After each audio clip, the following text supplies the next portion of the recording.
Chris Cotillo joining us. Follow him at his name, Chris Cotillo. Is that a brown writing for shirt he Mass has on? Live. What is that? What do you got? Yeah, what do you got today? BC. Boston College. BC action. Do you guys want to you want to jump right into the case for Shohei Ohtani? Yeah, let's hear it from Chris. Okay. He'll know. Let's start there then, because we were on the topic. So, Chris, percentage chance, boom, there it is. We have a nice little pretty animation. Percentage chance that Shohei Ohtani ends up with the Red Sox. Do you see any scenario or have you heard anything about their interest? I'll go with 5% because I think they are going to try. I think they're going to at least be a little bit involved here just because of the star power. This is a team that wants to get back to being relevant. They want to do that immediately, and this is obviously the best and most expensive way to do so. And I think that, the thing that surfaced most often about this is that he's a New Balance guy, and he has connections to New Balance, and he would be interested in playing in the city where New Balance calls home. And their massive headquarters, which keeps growing, is actually right across the street. So I plan on staking that out throughout the offseason to see if he drops by, and maybe there's some signs of interest. But I think that is a real thing. I think he has a good relationship with the higher ups there. And you never know what kind of factors are going to come into play. At the end of the day, I think this is a guy that wants to be on the West Coast. We've heard that time and time again. I'm going to keep saying that I think the Dodgers are going to land him, and until they don't, that's going to be my pick. But I think the Red Sox are, as I said, they want to get back to star power. They want to get back to spending. Greg Breslow, has made some bold claims that he's not going to be afraid to make a big move. This would obviously be the biggest, but I don't think they're by any means the favorite.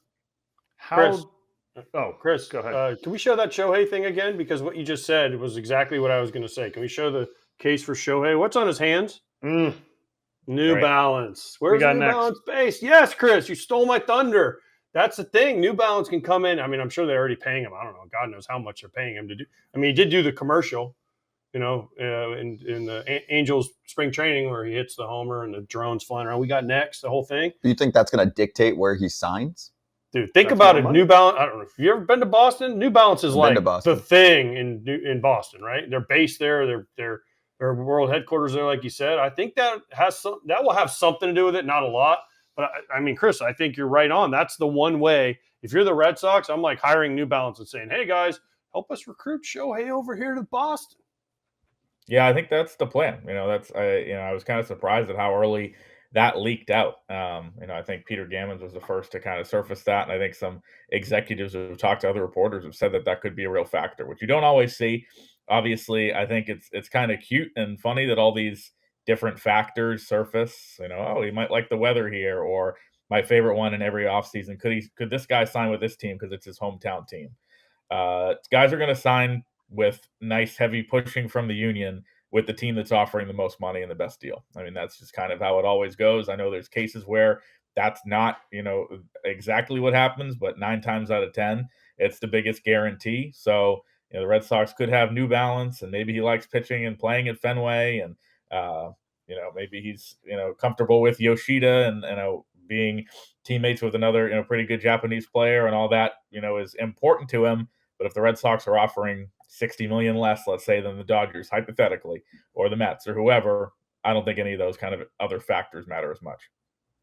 But how would the Red Sox sell it? Because it kind of goes into the rest of my questions about the future of the Red Sox. Would they sell it like, hey, you can play with Jarren Duran and you can play with Marcelo Meyer and Rafi Devers and Tristan Casas? Is that enough to entice Shohei or one of the big-time free agents to come over to win? Yeah, I mean, I think there is actually a core in place.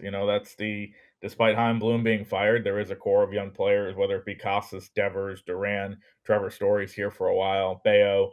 There are some exciting pieces. I think they're a few additions away. So maybe, it's Ohtani and a couple, starting pitchers that they go after, or, one more big bat. I think the enticing thing that they could offer, in addition to the New Balance thing, Japanese players having success here. Yoshida obviously signed a big deal a year ago. Dice came out to Zaka more than 10 years ago now. Guys, Okajima was another guy who won a title here. There's been some guys that have come through and had a good experience. And so I know that's something those players are interested in. I do expect the Red Sox to be in on Yamamoto. And so, we'll see. I think like I said, I think at the ownership level, they're going to have interest in at least talking to him because, why not? And it's good for business to even be linked to the guy. I'm sure they like just the fact that we're talking about it now, even though, they're not the most likely. But they can also kind of pitch, you're going to be the biggest star here. Devers is a really good player. He's a $300 million player, but, Ohtani is going to be the biggest star wherever he goes. But, he'd be the featured attraction. There's a history of Fenway. He pitched here on Patriots Day. That was a spectacle, even though it rained all day. So there are things to pitch him on. Again, I think, when you just look at some of the other situations, he's probably going to be more interested in those, especially if he wants to be on the West Coast. Chris, enough of Ohtani. We've kind of talked about that enough. You mentioned Chaim Bloom getting let go, but you mentioned the core that he brought in. He was brought in to make the farm system good, give them a great core, and then whammy, he's fired. And now we have Craig Breslow in. What? I still am kind of confused what Chaim Bloom did wrong to get fired. I know they didn't make the playoffs, but he did he rebuilt the farm system, he rebuilt the core, and they have a team that can be competitive for the next few years. So why did he get let go? And I mean, I love Craig Breslow. I'm happy for him, but it was just kind of a surprise timing move for me. Yeah, I agree with that. And I think that if you talk to people who are, as they refer to them in Boston, as members of the Bluminati, people who think that Chaim should have stuck around a little longer, which I don't think he deserved to be fired personally. I think they should have let him see it through. There kind of was that idea of like he did everything they asked. He made some good moves. That core that they asked him to develop is here. Not just kind of the Bayo, Casas, Duran, future guys, Marcelo, Roman Anthony, but also kind of those auxiliary pieces, whether it be, Cutter Crawford, Josh Winkowski, Willie Abreu had a really good September, Rafaela coming up. Like they have a lot of talent that is pretty close to major league ready. I think that there is just a fear within the Red Sox ownership group, and probably a correct fear, that this was a guy who was too tentative at times. He was not decisive enough. If a move needed to be made and there was a deadline, another team was pushing, he was not the one who was going to say, all right, let's go all in. And they loved how Dave Dombrowski did that. They loved how Theo Epstein did that back, years ago. And there were just too many times where Chaim decided to take the passive approach and let things play out and take more of a long-term view. And, in the words of one person that worked with Chaim Bloom for a long time, the Red Sox knew that this was this guy's fatal flaw. That doesn't mean it's going to be his fatal flaw if he takes another job. It just means that it was the last 4 years here. And I think that they need, in the words of Sam Kennedy in an interview I did a couple weeks ago, decisiveness is, potentially the most important thing you could have in a baseball executive. And there were times where that was lacking. And I think with some pushing from Alex Cora about needing to compete, needing to be more decisive, I think it just was a perfect storm that, okay, it's not really about, what you've done for us to this point. You've actually done a good job. Results, last place finishes aside, like you've done what we asked. It's just, are you the guy to get us over the hump? And the decision was made that he wasn't. I mean, they were in the playoffs in 2021 too. So, I mean, there was some success there when Chaim was in charge. But to me, I had always pushed it to ownership.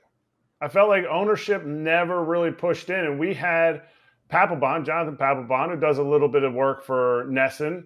And he said, admittedly, he's like, I'm really close with ownership. Or I've gotten to know John Henry really well. He said, this guy wants to win badly. Could that mean, not just because Jonathan Papelbon said it, but because somebody actually stood up and said this guy really wants to win? Is he going to open up the purse strings for those wins? Or is he hoping somebody comes in and just waves their little fingers and then in 4 years he can fire that person and hire somebody new again? Well, first of all, congrats to you guys for getting Papelbon to open up. I know that's very hard to do. So tough. Very so tough. But, I think it's, the ownership around here has had a tough, they've done a bad job with the messaging to the fans.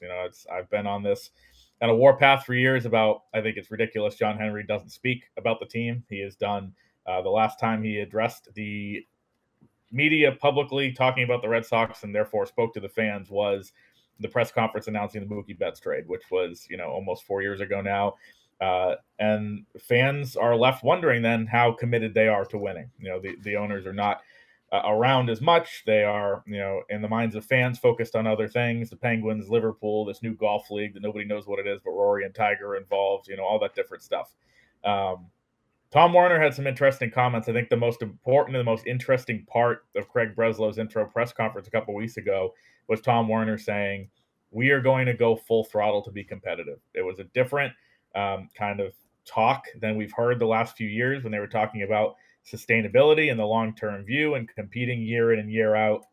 I think as these guys get older, they realize that, every run is precious and you can't, try to, go for it once every 4 years like they really have over the last 4 years. And that, this is Boston. You should really, gear up to try to win. I think there's just, I listened to some of the comments from Hal Steinbrenner, and he said in passing the other day, like, we didn't have a losing record, but finishing over 500 is a requirement here under our ownership. Like, it's not even an option. The Red Sox have finished in fifth place, so many times. I know there's the championships, which, raised the ceiling a little bit or a lot, but the whole idea of finishing fifth is unacceptable. And I think, the Red Sox kind of have to reestablish that standard of, their floor needs to be just missing out on the wild card. You look at the skies falling in New York. After that season, they were better than the Red Sox by a lot. And here, it's kind of like, they finished last again. It happens. They fired another GM. Well, it happens. And I think, that perception is really hurtful to ownership. But I do think those comments for Werner and, Henry through Papelbon, I guess, are telling that, they mean business and, they have the money. I think they're going to add a couple starting pitchers, maybe Aaron Nola, Blake Snell, Yamamoto, maybe go make a big trade somewhere. Like, they have the money and the prospect capital to get stuff done. So they need to go out and do it. And they need to be aggressive. And they think that Breslow's the right guy to do it. If Craig Breslow comes in and takes the Red Sox, let's say the team he builds, to the World Series, not even victory of the World Series, just takes him to the World Series, 3 or 4 years, playoffs, I'm hoping he keeps his job, but in Boston standards, it's probably not good enough. Does that completely make a seismic shift to ex-players being GMs, i.e. Chris Young doing it in Texas, and now Craig Breslow getting his shot? This is kind of a pressure spot for him as like players being GMs. Yeah, and Chris Getz getting an opportunity too. So, we've now seen, for the longest time, it was only Jerry Dipoto, and now we've now seen 3 hired in the last couple of years. And, I know a couple of them were Ivy Leaguers. So I don't know if that, there seems to be that qualifier too. I think it's a trend in the game where, relatability to the clubhouse. You guys know this is very important. There have been executives over time that could not relate to players. I don't think Chaim Bloom was in that boat. I think he was very well liked by players, and he was a guy that would go have a beer in the clubhouse, go talk to the players, be candid. But, in the words of some of the people at the GM meetings, like Craig Breslow is going to have instant credibility because he's won in the uniform. He had a long major league career, well-respected guy, and all of that. I think the one caveat with the Chris Young comparison is, Chris Young had a couple of years where he was John Daniels' number 2, and he was in the room and he was doing everything as the GM under John Daniels. Craig Breslow has largely worked, remotely for the Cubs the last few years from here. He has not been kind of involved in the day-to-day as much as you probably would like someone who's taking over your baseball operations department. I think that's the one knock here, is the lack of experience. But if there's anybody who can catch up to speed, it's going to be the guy who's been called the smartest guy in baseball for all these years. So I think it was important to the Red Sox to find somebody that, was the complete package, could relate to the players, make the bold move, and be really smart, especially on the pitching side. I think that's a huge reason for this. Again, I wouldn't have put him at the top of the list of candidates when the search started. I wouldn't have guessed. I was actually just kind of texting and reaching around in the middle of the process, and someone who's a current manager texted, I think Breslow's getting it. I said, no, that sounds ridiculous. That I don't think he's going to be the one. And then, it turned out that he was. So a dark horse that ended up getting the job, and they have a lot of faith in him. Hold up a second. You just said the smartest man in baseball. I didn't get the job. I'm very confused. I'm lost. That's true. I'm lost. Smartest man in baseball should be on this show. Oh, here you are. Oh, yeah, great point. You're talking about Ivy League schools, and you're talking about Princeton, and you're talking about Breslow, I think, went to Yale, right? And these guys are super smart, but I'm confused. You have a BC shirt on, but you have a North Carolina thing behind you. Are you confused with which team you root for? I'm not confused at all. I went to Carolina, so I'm a Tar Heel, but I have the privilege of being an adjunct professor, instructor, because I don't have my PhD at BC, and we have class tonight, so I'm ready for that. But I mean, tough to have 2 schools in the same league. Fortunately, Only one is relevant in sports, and it's the one I attended. So wait, humble brag. Wait, you have a PhD? Is that what you said? No, I said I'm not a real professor because I don't have a PhD. Oh, I thought you said. I thought you were saying, "Oh, I have a PhD. I got it at BC. That's why I'm, professoring." Do you think any member of the BBWA has a PhD? There's got to be one. There's got to be one, right? Way. I don't know. There's got to be multiple. So. Multiple PhDs in the BBAA, BBWA. How many people are in the BBWAA? A lot, right? Hundreds? There's hundreds, but I mean, we're baseball writers. We're not splitting the atom anytime soon. Wait, are you telling me Evan Grant doesn't have a PhD? I can tell you Evan Drellick doesn't have a PhD. I can confirm that one. Hey now. Chris, awesome to have you on, dude. Appreciate the time. Enjoy the off season, and let's see if the Red Sox make some moves here for Shohei. Thanks, guys. Appreciate it. Appreciate it, man.